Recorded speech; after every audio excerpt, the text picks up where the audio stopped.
How's it going, everybody? I'm Steve, aka Steve Ninja, and welcome to my channel. So in my last video, I mentioned I would talk about all the horror movies I've watched in October. I've watched more than this month than I have in quite a while. Since I was a kid. So the first movie I want to talk about is one that I actually did a non-spoiler review on before, and it's Barbarian. I saw this back in September. Then I saw it again in the theater on October 2nd, but I'm not going to give spoilers to anything else I do in this, but I just want to talk about this briefly, and if you want to skip to the next video I talk about, the next movie, you'll see the poster on the screen where it's kind of in the middle of the screen, top to bottom. You can skip to that one if you haven't seen this movie yet, because I don't want to spoil it for you, but the movie is one I really like the first two acts to it. And then the third act I still liked, but I thought the tone kind of changed. It kind of got a little bit silly in the third act. I thought basically when they showed Justin Long on screen in his convertible, singing on the radio, whatever, or satellite, whatever he was singing to, I thought that's kind of. I know he's definitely a comedic actor, and whenever I see him, I definitely want to laugh. But I thought that was kind of the tone kind of changed. It was much more serious before he got to the movie, but. In the end, you have the homeless man that helps the two people out, Justin Long and Tess. That character, takes him to like a 10 or something, and then he says, she'll never find us in here. It's kind of like a classic horror trope there, where she rips through the 10 and rips his arm off and then beats him with it. That, and then Justin Long's character pushes Tess off of the water tower. And Mother jumps off the tower right after her, and somehow when Justin Long gets to the ground, somehow those two characters aren't dead. They should have probably been dead by the time they hit the ground. And Mother is somehow dragged Tess over to her and kind of holding her, which I don't know how she could do that. If Mother jumped, it looked like basically Mother would jump on top of Tess and kill them both. Or definitely killed Tess for sure. Somehow they didn't die, and Justin Long gets his eyes gouged out, gets ripped in half. So the tone definitely changed. It was much more serious before Justin Long got on screen, but I didn't think the third act ruined the movie necessarily. I thought that's kind of where I lost some points for me on that, but overall I really enjoyed the movie. Before that I thought, like I said, the first two acts are definitely very serious, and I really loved it. But so the next movie is one I actually saw most recently. It's Halloween Ends. I thought this was really disappointing. I gave it like 2.5 stars out of 5 on Letterboxd. That's not because of the acting or the direction necessarily, but I just hated the story to it. And some people like it. I've heard a lot of people that don't like it. But next movie is one called Smile, which I really enjoyed. I thought it was it definitely followed kind of derivative to some other horror movies, but overall, I really enjoyed that one. The next one was actually one that, because horror movies have definitely ruled the movie theaters the last couple months, because so many big movies have been pushed to 2023. A lot of horror movies are out there, and it's definitely drawing people to the theater, which is really great. And I have Regal Unlimited and AMC A-List, so I can pretty much see any movie I want, and so I decided to see Terrifier 2, which I had never seen the first Terrifier. I've never seen All Hallows Eve before this, but I thought, why not check it out? And I thought the movie probably it wasn't meant for my age group necessarily, but it's definitely a lot of gore, which I thought the gore was fantastic in it. And I really like the Art the Clown character for sure. But like I said, I don't necessarily go see movies just to see gore, but I maybe prefer a little bit of a story, and I thought the story was kind of weak, and the acting wasn't that great. But then after that, when I decided to go home and watch the first Terrifier on Tubi, and kind of the same reaction to that. I thought the gore was really great, Art the Clown was really great, but just not much of a story to follow for it. And then I also watched All Hallows Eve, which has Art the Clown kind of in the beginning and in the end of the movie. And so definitely, if you want to see gore, those are definitely your movies. It's not necessarily ones that I probably wouldn't want to watch these movies again, but I thought they were fun. Just if you like gore, you go to see those kind of movies. So from that standpoint, it's really good. But the next movie was actually one that's based on a horror franchise. It's not necessarily a horror movie, but it's kind of more of a fantasy movie. But that's Army of Darkness. I bought this on the 4K Blu-ray combo pack, and Yeah, it hadn't been that long since I'd seen it, but this movie is 30 years old this year. Released in 1992, originally, starring Bruce Campbell as Ash Williams. I love it. I don't know if you can let me know in the comments if you think that's actually a horror movie, because it definitely has some horror elements in it. But like the first Evil Dead is definitely horror. Evil Dead 2 has horror and comedy. This movie is the third movie, Army of Darkness, is definitely more of a kind of an adventure kind of movie, with maybe a little bit of horror elements to it, but not really a horror movie necessarily. But it kind of Ash Williams definitely falls in the horror genre for sure. Next movie was one that I thought was really disappointing. It definitely had potential to start out, but the movie is Don't Look at the Demon. It's starring Fiona Dorff. I thought this movie, it started off really great. It looked like it would have a lot of potential, and then it just kind of let me down by the end of it. So I saw this movie in a theater I think it was a Regal Cinema, and I just thought it was kind of a letdown overall from what it started off as.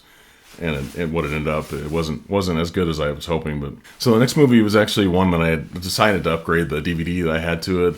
It's from Rob Zombie. It's a House of a Thousand Corpses, and I decided when I bought this, I saw it had a 3-pack. It had the Devil's Rejects and Three from Hell in it. So I decided I used to own the Devil's Rejects, and then I got rid of the DVD. But and I've never owned Three from Hell, so I decided just to go ahead and just buy the 3-pack if I was going to get House of a Thousand Corpses, because I don't know if I assume you can get that one on Blu-ray by itself, but decided just to get the 3-pack, and I kind of forgot how much I kind of liked the Devil's Rejects. Definitely that ending is really great, and so but I don't really. Some people might consider those the last two movies to be horror movies. I definitely consider House of a Thousand Corpses to be a horror movie for sure. It definitely has a Texas Chainsaw Massacre kind of a vibe to it. But and some people think it kind of rips off that movie, and maybe in some ways it does. But I just kind of wonder. It really Three from Hell and Devil's Rejects are definitely them just running from the police, and they're killing people on the way there. But it's hard for me to call those horror movies. Maybe they are. They're just kind of a different type of horror. When you're killing people, it's definitely brings kind of horror to it. But I think of those. I think those characters definitely changed from House of a Thousand Corpses. Once they were on the run, it just seems like they changed quite a bit. So I thought the tone kind of changed. But still, I think they're better than I kind of remember them being. Three from Hell is not really that great, but Devil's Rejects is definitely much better than I thought it would be. So the next movie was actually a big surprise. I saw this at a Regal, and this is the first time I had ever seen the movie. It's a Trick or Treat, released in 2007. I was really surprised how much I liked that movie. I thought by the end of the movie, it definitely tied everything together, and it worked. I think now they're going to do a sequel to this movie as well. But like I said, the first time I'd ever seen it, I'm really glad I got to see it on the big screen, because a lot of these movies that I've seen them in the theater first, and then I bought them on Blu-ray and watched them at home. So for me, I'm definitely a movie theater kind of guy, and that's where I like to see movies the first time, and then if I really like them, then I'll buy the Blu-ray or 4K and watch them later, and continue to watch them if I really liked it. But I was glad I really got to see that movie, because I'd heard people talk about it for years. And so it was a big surprise to me. I really enjoyed watching that one. The next two movies actually ones that I had never seen before, and I watched them on Tubi. The first one was Hatchet, and then the second one was Hatchet 2. These are definitely kind of like horror comedy kind of things. A lot of blood and guts, and not much of a story, that kind of thing. And there's actually two more Hatchet movies I have not seen yet. I have them on my Tubi watch list. And I'll watch them eventually, but I probably won't watch them before the end of the month. More than likely, I won't have time. The next two movies are actually ones I have tickets to see this weekend. One is a classic movie I've loved for so long. It's the original Dawn of the Dead, which was released in 1978, and in the U.S. it was released in 79. But from George Romero, I love this movie. It's going to be in 3D. This is only at Regal Cinemas, a very exclusive movie for the 28th through the 31st, only in Regal, and can't wait. I've never seen this movie in the theater, and just be able to see it in 3D as well. I'm really excited about it. And the other movie that I want to see this weekend is Pray for the Devil. It's a kind of a possession kind of movie with priests and nuns and that kind of thing. Look forward to that one for sure. Based on the trailer, I think that it should be good. Hopefully it has a good ending. We'll see. So finally, the movies that I like to watch during Halloween season, and sometimes I'll watch them throughout the year, but ones I really like to watch this time of year leading up to Halloween. Some classic movies here, like An American Werewolf in London. Love that one for sure. I love the original Fright Night. Don't really like the sequel that much or the remakes all that much, but I love the original. I love, of course, this movie's almost 30 years old. It's The Exorcist. Love this, especially like the last 30 minutes of this movie are just some of the best horror ever, for sure. That's a lot of it's kind of a slow build, building up to that part, but that last 30 minutes or so are definitely classic horror for sure. And of course, I love Exorcist 3. I don't love the second one. I don't like the sequel at all, but I do love the third one for sure. Brad Dourif's in this, really really good. And also, this is probably a franchise that I pretty much only watch during Halloween season. It's I don't really watch these at all other than October. But it's the Friday the 13th. I have a box set here, which a lot of people have. Really great box set with that artwork on it. It's really good. But the four of that franchise that I really like to rewatch are Part 3, which was originally in 3D. I actually saw this in the theater when I was a kid. Saw it in 3D. It was really scary. I saw this one's Friday the 13th Part 4, the final chapter. Really, it doesn't say Part 4 on it, but it's the fourth one, the final chapter. Really love this. This is maybe my favorite Friday the 13th movie overall. I really love Part 6, Jason Lives.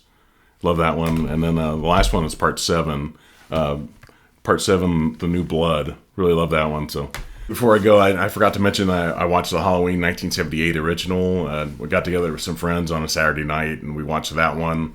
We watched the 2018 movie as well, and I had to leave. It was on a Saturday night. Like I said, I had to leave before we saw Halloween Kills. They watched that without me, but we were doing that leading up to the Halloween Ends premiere. So we got together for that. That's just a classic. I like both those movies quite a bit. So please leave in the comments which of these movies have you seen. Let me know if any movies I miss that you've watched that are like must-sees for you leading up to Halloween.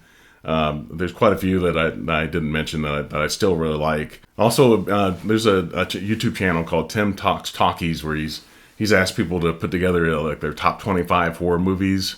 I'm not sure if I'll have time to do that necessarily, just because Halloween's close and today is October 25th, so I may not be able to do that. But if I do, I may put together that list and do a video really quickly, just talking about my top 25. So we'll see if I do that. It just may run out of time before I could do that. But please put a like on this video, and please consider subscribing, and have a good night. Bye.